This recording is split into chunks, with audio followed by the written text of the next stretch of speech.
الحمدللہ رب العالمین والصلاة والسلام علی خاتم النبیین۔ میرے پیارے دوستو، السلام علیکم ورحمۃ اللہ وبرکاتہ۔ ہم آج ایک ویلاگ کرنے جا رہے ہیں کہ یہ قائد اعظم کا پاکستان نہیں ہے۔ میں اس سلسلے میں چند ایک باتیں آپ لوگوں تک پہنچانا چاہتا ہوں۔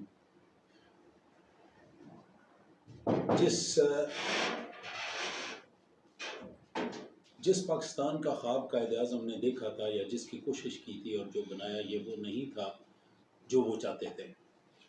آئیے تھوڑا سا اس کی تاریخ پہ نظر ڈالتے ہیں۔ یہ 30 مئی 1866 کا دن تھا، جو کہ 15 محرم 1283 بنتا ہے۔ ہندوستان کا ملک تھا اور اس کی ایک ریاست ہے جس کو اتر پردیش کہتے ہیں۔ اس کے ضلع سہارنپور کے ایک قصبہ دیوبند میں ایک دارالعلوم کی بنیاد رکھی گئی، جو دارالعلوم دیوبند کے نام سے جانا جاتا ہے۔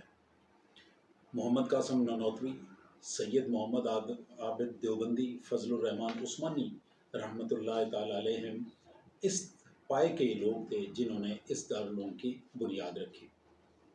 اس دارالعلوم دیوبند کے جو پہلے طالب علم تھے وہ شیخ الہند مولانا محمود حسن تھے۔ میرے اپنے دادا حضرت محبوب عالم وہ بھی اس پہلی کلاس میں شامل تھے، اور محمود حسن اور میرے دادا یہ کلاس فیلو تھے۔ 19 نومبر 1919 کو دہلی میں خلافت کانفرنس منعقد کی گئی، جس میں جمعیت علماء ہند کا قیام عمل میں لایا گیا، جو ایک سیاسی جماعت تھی، اور مفتی کفایت اللہ دہلوی اس کے پہلے صدر مقرر ہوئے۔ یہ جماعت بنیادی طور پر اکابرین دیوبند پر مشتمل تھی۔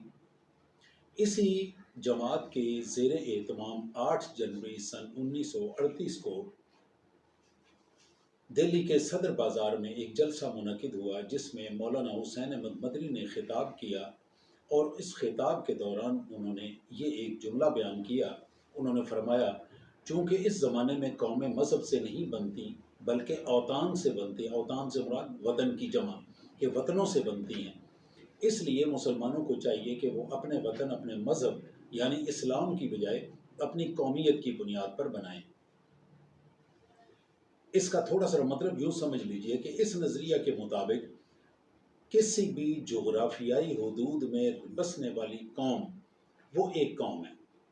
مثلا ہم اگر چونکہ ہندوستان کی بات کریں تو ہم ہندوستان کے متعلق سوچ لیتے ہیں کہ ہندوستان کی جہاں تک جغرافیائی حدود ہیں، اس میں بسنے والا کوئی پٹھان ہو، اس میں بسنے والا کوئی پنجابی ہو، اس میں بسنے والا کوئی سکھ ہو، یا اس میں بسنے والا کوئی تامل ہو، وغیرہ وغیرہ، کوئی بھی ہو، وہ بھلے مسلمان ہو، وہ ہندو ہو، وہ عیسائی ہو، وہ پارسی ہو، وہ سارے کے سارے ایک قوم ہیں، اور اس قوم کا نام ہے ہندی۔ میرا خیال ہے کہ جب مولانا حسین احمد مدنی نے سیاسی طور پہ یہ بات کی تو شاید ان کے ذہن میں یہ بات نہیں رہی کہ اگر ہم اسی بات کو لے لیں تو جغرافیائی لحاظ سے جہاں تک ایک خطہ بنتا ہے وہ سارے کا سارا بنگال ہوگا، جو ایک اور خطہ ہے اس کو ہم پنجاب کہہ دیں گے، وہ ایک الگ وطن ہو جائے گا، پھر تو وطن بننے کی کوئی حد ہی مقرر نہیں ہو سکتی۔ مولانا مدنی کا یہ نظریہ وطنیت کے لحاظ سے نام سے مشہور ہوا۔ 8 جنوری کا یہ خطاب 1938 کو 9 جنوری کو دہلی کے اخباروں تیج اور انصاری میں شائع ہوا۔ اب مولانا حسین احمد مدنی کے نزدیک ایک جغرافیائی حدود کے اندر بسنے والی تمام کی تمام اقوام وہ ایک قوم ہے، جبکہ علامہ اقبال کا نظریہ اس سے مختلف تھا۔ ان کے نزدیک مسلم امہ پوری کی پوری ایک قوم ہے، بھلے وہ سعودی عرب میں ہو، بھلے وہ انڈونیشیا میں ہو، وہ پاکستان میں ہو، یا دنیا کے کسی خطے میں بھی ہو۔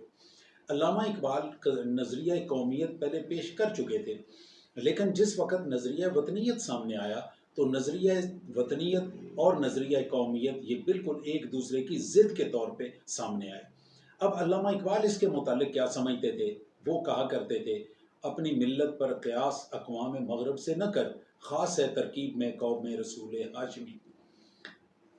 ان کا خیال یہ تھا کہ مسلمان قوم یہ بالکل ایک الگ مزاج رکھتی ہے، اس لیے مسلمانوں کو چاہیے کہ وہ جغرافیائی بنیادوں کے اوپر جہاں جہاں مسلمان بستے ہیں وہ اپنے جغرافیائی حدود خود مقرر کریں اور اس کے وطن بنیں۔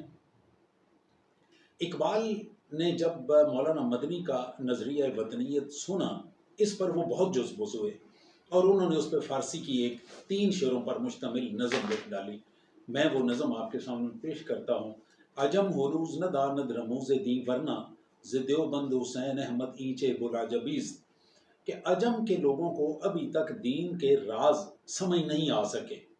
اگر انہیں دین کے راز سمجھ آ گئے ہوتے تو دیوبند سے حسین احمد مدنی ایسی عجیب و غریب بات نہ کرتے۔ سرود برسر ممبر کے ملت از وطن است، چہ بے خبر ز مقام محمد عربیست۔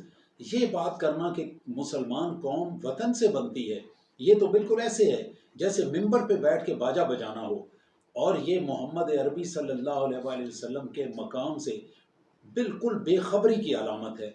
بمصطفیٰ برساں خیش را کے دی ہما اوست، اگر باؤ نہ رسیدی تمام بولہبیز۔ تمہیں چاہیے کہ خود کو مصطفیٰ صلی اللہ تعالیٰ علیہ وسلم کی بارگاہ میں پہنچاؤ، کیونکہ اصل دین تو وہی ہے، کہ دین ہما اوست، سارا دین تو وہی ہے۔ اگر تو اس بارگاہ تک نہیں پہنچ پایا تو پھر یہ ساری کی ساری بولہبی ہے۔ جمعیت علماء ہند اور علماء دیوبند وہ مولانا حسین احمد مدنی کے نظریہ وطنیت کے زیر اثر تقسیم ہند کے مخالف تھے۔ یہ میں زیادہ تر کی بات کر رہا ہوں جو ہندوستان میں آج بھی بسنے والے لوگ ہیں، اور کچھ ان میں سے پاکستان آگے، میں آگے اس کی تفصیل عرض کرتا ہوں۔ یہ 100% علماء دیوبند یا جمعیت علماء ہند کے 100% لوگ نہیں تھے، ان میں سے جو لوگ تھے ان کی میں بات کر رہا ہوں، کیونکہ ان کے نزدیک، جمعیت علماء ہند کے نزدیک، ہندوستان ایک جغرافیائی وطن تھا اور اس کے تمام وسنیک ارریسپیکٹو وہ کس مذہب سے تعلق رکھتے ہیں، کس کریڈ اینڈ بریڈ سے تعلق رکھتے ہیں، وہ سارے کے سارے ہندو ہیں، ہندی ہیں، نہ تو وہ مسلمان ہیں، نہ سکھ ہیں، نہ عیسائی ہیں، نہ پارسی ہیں، بلکہ وہ ہندی ہیں۔ انہوں نے ہندو جماعت انڈین نیشنل کانگریس کے شانہ بشانہ پاکستان اور قائد اعظم کی مخالفت کی۔ جمعیت علماء ہند تو کانگریس سے بھی بہت آگے نکل گئی کہ پاکستان کو کافرستان کہنے لگے اور قائد اعظم کو کافر اعظم کہنے لگے۔ وہ یقیناً قائد اعظم کے ساتھ چلنے والے لوگوں کو کافرین اصغر سمجھتے ہوں گے، جب اس کو وہ کافر اعظم سمجھتے ہیں تو ان کو کافرین اصغر کہتے ہوں گے۔ اس سارے کے باوجود دیوبند سے منسلک 2 خانوادوں نے 2 قومی نظریہ جو علامہ اقبال کا تھا، 2 قومی نظریہ وہ قبول کر لیا۔ وہ بجنور کا عثمانی خاندان جس کے بڑے مولانا شبیر احمد عثمانی تھے، اور تھانہ بھون کے تھانوی جن کے بڑے مولانا احتشام الحق تھانوی تھے۔ میرے لیے یہ سعادت کی بات تھی کہ میں نے مولانا احتشام الحق تھانوی ان کی زیارت بھی کی اور ان کے پیچھے 2 جمعے کراچی میں پڑھنے کا مجھے سعادت نصیب ہوئی۔ قیام پاکستان کے بعد عثمانی اور تھانوی خاندان ہجرت کر کے پاکستان میں آباد ہو گئے اور انہوں نے پاکستان کے ساتھ خوب نبھائی۔ مولانا شبیر احمد عثمانی نے نظریہ قومیت، جو علامہ اقبال کا نظریہ قومیت کے عملی پرچار کے لیے 1945 میں اپنی ایک الگ سے سیاسی جماعت کی بنیاد رکھی اور اس کا نام انہوں نے جمعیت علماء اسلام رکھا۔ 1947 میں جب پاکستان آزاد ہو گیا تو اس کا نام تبدیل کر کے مولانا شبیر احمد عثمانی نے جمعیت علماء اسلام پاکستان رکھ دیا۔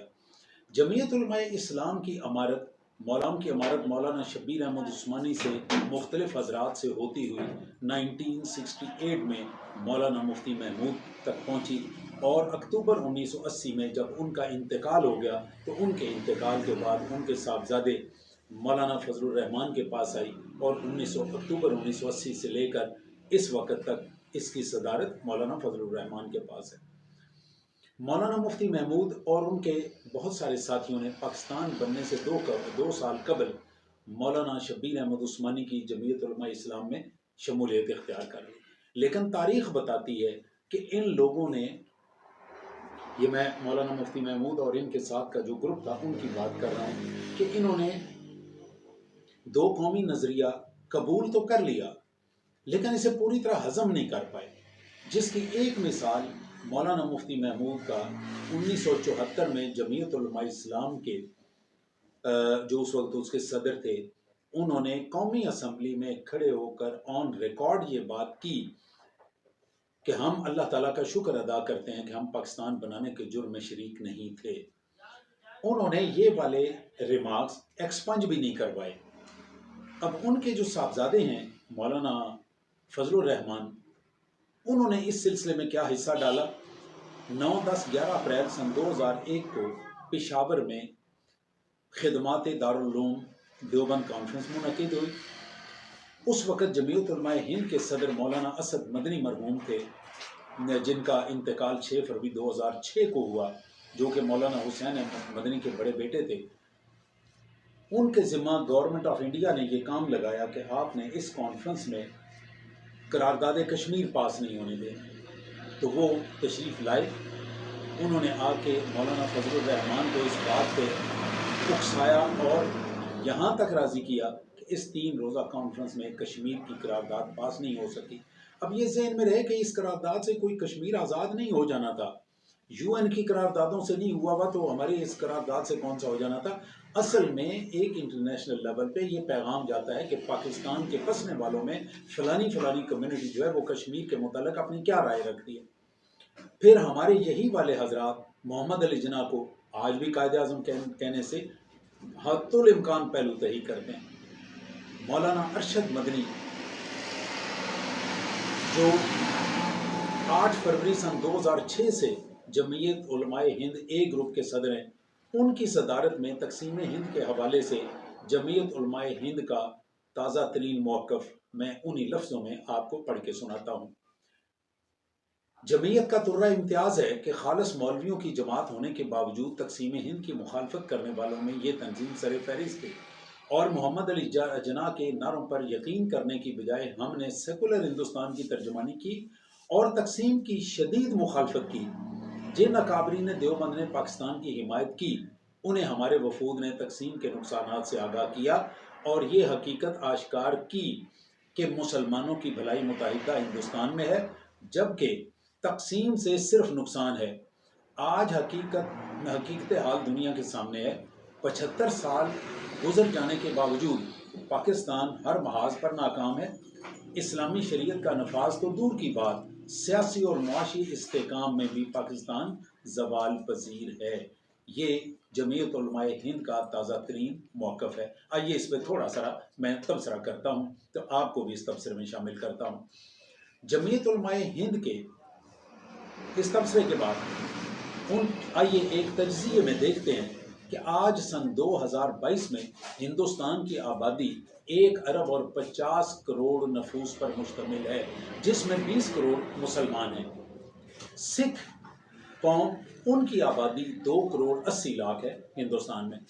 اب یوں کہ باقی اقوام کی بات نہیں کرتے، میں صرف ان 2 کی ایک مثال کے لیے آپ کے ساتھ بات کرنے لگا ہوں کہ ہندوستان میں ہر 100 افراد میں سے 14 لوگ مسلمان ہیں، یعنی 14% آبادی ہندوستان کی مسلمانوں پر مشتمل ہے، جبکہ سکھ 1.5 اشخاص، ہر 100 میں 1.5 آدمی جو ہے وہ سکھ ہے، یعنی 1.5% وہ ہے۔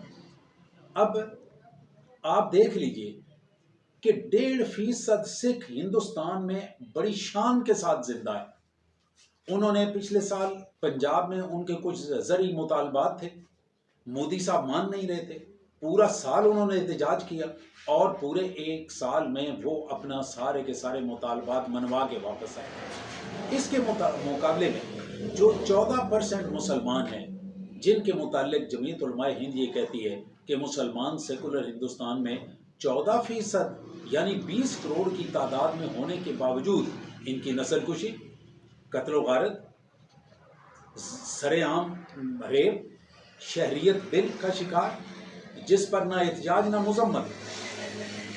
پاکستان کے متعلق جمعیت علماء ہند کا تبصرہ درست ہو، تب بھی ایک سوال ذہن میں آتا ہے کہ جمعیت علماء ہند نے آج سے 1 صدی قبل پاکستان کے مقابلے میں جس سیکولر ہندوستان کا انتخاب کیا تھا، اس سے انہوں نے بھارتی مسلمانوں کے لیے کیا حاصل کیا؟ ہر عشرے میں ہندوستان کے کسی نہ کسی علاقے میں مسلمانوں کا قتل عام، بابری مسجد کے علاوہ ہزاروں مساجد کی شہادت۔ بی جے پی، بھارتیہ جنتا پارٹی، نریندر مودی گجرات کے وزیر اعلیٰ رہے۔ 7 اکتوبر 2001 سے لے کر 22 مئی 2014 تک یہ 13 سالہ دور گجرات میں یہ والی ریاست یعنی گجرات ہولوکاسٹیانہ نقشہ پیش کرتی رہی۔ 26 مئی 2014 کو انہوں نے وزارت عظمیٰ سنبھالی اور تب سے پورا ہندوستان گجرات بنا ہوا ہے۔ لیکن جمعیت علماء ہند کے لوگوں کو کبھی بھی سیکولر ہندوستان کی سب سے بڑی مسلم اکثریت نسل کشی پر خاموشی اختیار اس کی وجہ نہیں سمجھ آتی۔ اگر جمعیت علماء ہند کا سیکولر ہندوستان کے ساتھ الحاق کا فیصلہ درست ہوتا تو ہماری ہزاروں مسلمان بچیاں زنا بالجبر کا نشانہ نہ بنتی۔ میرا گمان یہ ہے کہ پاکستان کے صحیح مسلم ریاست نہ بن سکنے اور سیکولر ہندوستان میں مسلمانوں کی نسل کشی کی جو اصل وجہ ہے وہ خود جمعیت علماء ہند اور اس کی باقیات ہیں۔ آئیے ایک مختصر سا تجزیہ اور بھی کرتے ہیں۔ آج سے 84 برس قبل جب نظریہ وطنیت پیش کیا گیا 1919 میں، تب سے لے کر اس زمانے میں 84 سال پہلے ہمارے لیے شاید یہ تبصرہ کرنا بہت مشکل ہوتا کہ پاکستان کے لیے، کہ ہمارے بر صغیر کے لیے اقبال کا نظریہ قومیت یہ درست رہے گا یا نظریہ وطنیت۔ لیکن آج 84 سال گزرنے کے بعد تو ہم اس پہ تبصرہ کر سکتے ہیں۔ آئیے اس پہ ایک تبصرہ عرض کرتا ہوں۔ مسلمان تقسیم ہند اور متحدہ ہند پر دو دھڑوں میں بٹ گئے، یعنی انڈیا کے اس وقت کے حالات کے تناظر میں 4 ممکنہ صورتیں ہو سکتی تھیں، تو وہ 2 دھڑے تھے۔ ان کی جو ممکنہ صورتیں تھیں وہ میں عرض کر دیتا ہوں۔ سب سے پہلی صورت یہ تھی کہ مولانا حسین احمد مدنی جس طرح متحدہ ہندوستان کی بات کرتے تھے اسی طرح ہندوستان متحد رہتا۔ میرا خیال ہے اس کے اوپر کسی لمبے چوڑے تبصرے کی ضرورت نہیں ہے۔ اگر یہ ہندوستان متحد ہوتا تو متحدہ سیکولر ہندوستان میں جو حال آج 20 کروڑ مسلمانوں کا ہے یہی آج کے 63 کروڑ مسلمانوں کا ہوتا۔ کیا میں آج ہندوستان میں پوچھ سکتا ہوں کہ وہاں پہ ان کی آرمی میں کتنے جنرل ہیں، ان کی جوڈیشری میں کتنے جسٹس ہیں، ان کے جو ان کی بیوروکریسی ہے اس بیوروکریسی میں کتنے سیکٹری ہیں؟ کیا یہ سوال کیا جا سکتا ہے؟ اگر اسی ریشو سے جو آج ہے اس کو آپ 63 کروڑ کے ساتھ کر لیں۔ دوسری صورت کیا تھی؟ دوسری صورت یہ تھی کہ الیکشن کے نتیجے میں جو طے شدہ ایک فارمولہ تھا، وہ فارمولہ یہ تھا کہ جتنے مسلم اکثریت کے علاقے ہیں وہ پاکستان بنیں گے اور جو مسلم اکثریت کے علاقے نہیں ہیں وہ ہندوستان بنیں گے۔ اب اس میں ہماری طرف سے جس کو ہم مغربی پاکستان کہتے ہیں، گرداسپور اور فیروز پور، یہ دونوں کے دونوں ضلع یہ ہندوستان کو دے دیے گئے۔ اور ادھر آپ دیکھیں تو جو مغربی بنگال کے کچھ ضلع تھے جن میں مسلمانوں کی اکثریت تھی وہ ادھر سے مشرقی پاکستان کو دینے کی بجائے وہ بھی ہندوستان نے لے لیے۔ جو لوگ مغربی پاکستان جو اس وقت موجودہ پاکستان ہے اس کے ساتھ لگنے والے دونوں کے دونوں ضلع جن میں ضلع گرداسپور اور دوسرا ضلع فیروز پور ہیں، اس کے حدود اربا سے اور اس کے جغرافیہ سے تھوڑی بہت واقفیت رکھتے ہیں، وہ یہ بات بخوبی جانتے ہیں کہ گورے نے بر صغیر کو خدا حافظ کہنے سے پہلے اس بات کا پورا اہتمام کیا کہ پاکستان کی شارک ہندوستان کے انگوٹھے کے نیچے رہے۔ اب آئیے تیسری صورت، وہ یہ تھی کہ جو موجودہ تقسیم ہو گئی جس کے مطابق ایک ہندوستان بن گیا اور جس میں اب ہم رہ رہے ہیں، جو بعد میں 3 ملک بن گئے، ایک بنگلہ دیش ہے، ایک پاکستان ہے اور ایک ہندوستان ہے۔ اب بوقت تقسیم پاکستان جن علاقوں پر مشتمل تھا اس میں ہمارا 80% پانی بھارت کے قبضے میں چلا گیا۔ ابھی موجودہ تقسیم کی صورت میں مغربی پاکستان میں بھی اور ایسٹ پاکستان میں، ایسٹ پاکستان گنگا جہاں سے اس میں جاتا ہے بنگلہ دیش میں جاتا ہے، وہاں پہ فرخا ڈیم بنا کے ان کا پاکستان پانی بند کر دیا، جو آج تک بنگلہ دیش کا اور ان کا ایک آپ کہہ لیں کہ پوائنٹ آف کنٹینشن ہے۔ اب آ جائیے چوتھی صورت پہ۔ یہاں پہ میں آپ کے سامنے نقشہ ذرا پیش کرتا ہوں۔ یہ پورے کے پورے ہندوستان کا نقشہ ہے۔ اس میں جو کالی لائن ہے یہ اگر آپ دیکھیں گے تو یہ کالی لائن پاکستان بناتی ہے، مغربی پاکستان ہے، اور دوسری طرف بنگلہ دیش آپ دیکھیں گے اس کے ارد گرد کالی لائن ہے۔ اس کے ساتھ آپ کو ایک ریڈ لائن نظر آ رہی ہے جو مغربی پاکستان کے ایسٹ میں اور بنگلہ دیش کے ویسٹ میں آپ کو ایک ریڈ لائن نظر آ رہی ہے۔ یہ ریڈ لائن کس چیز کی ہے؟ یہ ریڈ لائن اس چیز کی ہے کہ اگر قائد اعظم والے ہندوستان بنتا اور 100% مسلمان اکٹھے ہوتے اور اس کے مطابق یہ ہندوستان کی تقسیم ہوتی تو مغربی پاکستان اس لائن تک آتا جو لدھیانہ اور نیو دہلی کے مغرب سے گزرتی ہوئی نیچے احمد آباد تک آ رہی ہے، اور دوسری سائڈ پہ اگر آپ دیکھیں تو یہی والی لائن جس جگہ پہ اب بنگلہ دیش ہے اس کی بجائے اس کے مغرب میں پٹنہ، گایا اور رانچی وغیرہ وغیرہ، یہ سارے کا سارا علاقہ جس کو ہم مغربی بنگال کہتے تھے، یہ مغربی بنگال بھی اس کے ساتھ ہوتا۔ اب ذرا اس کو دیکھیے کہ مشرق میں مغربی بنگال، بہار، مغرب میں موجودہ پاکستان، حیدرآباد دکن، جوناگڑھ، اتر پردیش کے مغربی علاقے، ہریانہ، مشرقی پنجاب کے کچھ اضلاع اور پورا جموں اور کشمیر۔ اگر ایسا ہوتا تو اگر میں پاکستان کو، پاکستان، ہندوستان، بنگلہ دیش، اس پورے بر صغیر کو آج کی جو تقسیم اس وقت موجود ہے، اس میں بنگلہ دیش اور پاکستان ہندوستان کے مقابلے میں 5واں حصہ بنتا ہے۔ اگر یہ قائد اعظم کے نظریے کے مطابق بنا ہوتا اور سارے کے سارے مسلمان اکٹھے ہوتے تو پھر 3 حصے ہندوستان ہوتا اور 2 حصے پاکستان ہوتا۔ اگر ایسا ہوتا تو سندھ طاس معاہدہ نہیں ہونا تھا، جہلم، چناب، راوی، بیاس، ستلج پاکستان میں خشک نہ ہوتے، ہندوستان کی بہت ساری اسٹریٹجیکل لوکیشنز وہ پاکستان کا حصہ ہوتی، فرخا، سلال، گلر، بگلہار وغیرہ وغیرہ، یہ ڈیم پاکستان میں ہوتے۔ اگر قائد اعظم کا پاکستان معرض وجود میں آیا ہوتا تو بر صغیر کے کتنے وسائل پاکستان کے پاس ہوتے اور پاکستان کتنا طاقتور ملک ہوتا۔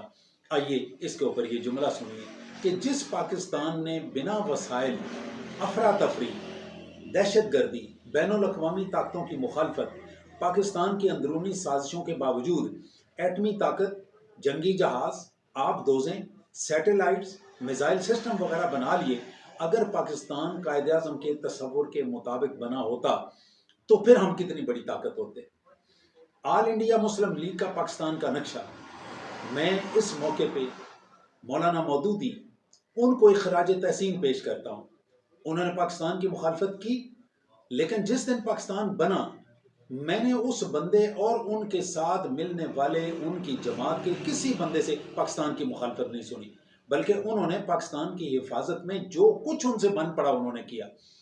ایسٹ پاکستان میں البدر اور شمس وغیرہ وغیرہ، وہ لمبی اس کی بحث ہو جائے گی، ان سارے کے سارے لوگوں نے پاکستان کا ساتھ دیا، لیکن انہوں نے ایک دفعہ بھی نہیں کہا کہ مجھے افسوس ہے اس بات پہ کہ کیوں یہ ایسا ہوا۔ ایسٹ پاکستان کی علیحدگی کا سانحہ ان کی زندگی میں ہوا، اس کے باوجود انہوں نے پاکستان کی مخالفت نہیں کی۔ آل انڈیا مسلم لیگ کا پاکستان کا جو نقشہ تھا وہ جمعیت علماء ہند نے وہ پاکستان بننے نہیں دیا، جو بنا جمعیت علماء ہند کی باقیات یعنی جمعیت علماء اسلام کو اس پر آج بھی افسوس ہے، جیسا کہ میں نے پہلے عرض کیا۔ چنانچہ یقینی بات ہے کہ جس کام پہ انہیں افسوس ہے اس کی ترقی میں وہ کیوں حصہ ڈالیں گے؟ ان کی تو کوشش ہوگی کہ ہمیں اس کا افسوس ہے، ہم افسوس کا اظہار کس طرح سے عملی طور پہ کر سکتے ہیں، وہ اس کی ترقی روکے۔ ایوب خان نے اس قوم پر ایک احسان کیا کہ 1960 کی دہائی میں منگلہ، تربیلا اور بہت سارے ڈیم بنائے۔ میں سمجھتا ہوں کہ عمران خان نے بھاشا اور دیامر کی تعمیر شروع کر کے بہت خوبصورت کام کیا۔ ایوب خان سے لے کر عمران خان کے درمیان آنے والے حکمران بلا استثناء اس قابل تعزیر آبی جرم میں ایک جیسے مجرم ہیں۔ دو قومی نظریہ تسلیم نہ کرنے کے معاملے میں ہندوستانی علماء جو کہ دیوبند سے تعلق رکھتے ہیں یا جمعیت علماء ہند سے تعلق رکھتے ہیں، ان کی بات تو کسی حد تک سمجھ میں آتی ہے کہ انہیں بہرحال ہندو کے ساتھ گزارا کرنا تھا، اس لیے وہ ہندوستان کا ساتھ دیتے تھے۔ لیکن پاکستان میں جو فضل الرحمانی طبقہ ہے جمعیت علماء اسلام کا، وہ پاکستان کے اس نظریہ کی کیوں مخالفت کرتا ہے، مجھے اس کی سمجھ نہیں ہے۔ ڈاکٹر خلیفہ عبدالحکیم جو 30 جون 1959 کو 1959 کو ان کا انتقال ہوا، انہوں نے پاکستان کے قیام کے بعد یہ ایک جملہ کہا تھا، میں انہی کے الفاظ میں آپ کے سامنے کوٹ کر رہا ہوں۔ انہوں نے لکھا تھا کہ پاکستان میں جمعیت علماء ہند کی باقیات یہ نہ کہنے لگیں کہ اسلامیان ہند نے پاکستان قائم کر کے ہندوستان کو توڑنے کا گناہ کبیرہ کر ڈالا، اب بھی تائب ہو کر عظیم تر ہندوستان کی منزل کے حصول میں جت جاؤ۔ یہ ڈاکٹر خلیفہ عبدالحکیم کا پاکستان بننے کے چند سال بعد کا تبصرہ ہے۔ ڈاکٹر خلیفہ عبدالحکیم مرحوم کا یہ خدشہ 1974 میں مولانا مفتی محمود نے اسمبلی کے فلور پر پورا کر دیا، اور پاکستان کے آج کے اس کا جو ہے آج کی جو اس کے صدر ہیں جمعیت علماء اسلام کے مولانا فضل الرحمان، انہوں نے 2001 میں کشمیر کی قرارداد پاس نہ کر کے مدتوں کشمیر کمیٹی کا سربراہ رہنے کے باوجود کشمیر پر کوئی جاندار بیان جاری نہ کر کے کہیں خلیفہ ڈاکٹر خلیفہ عبدالحکیم کے کہے کو سچ ثابت تو نہیں کرنے جا رہے۔ اللہ تعالیٰ آپ کو بھی حفاظت میں رکھے اور مجھے بھی اپنے حفاظت میں رکھے۔ پاکستان زندہ باد، افواج پاکستان پائندہ باد۔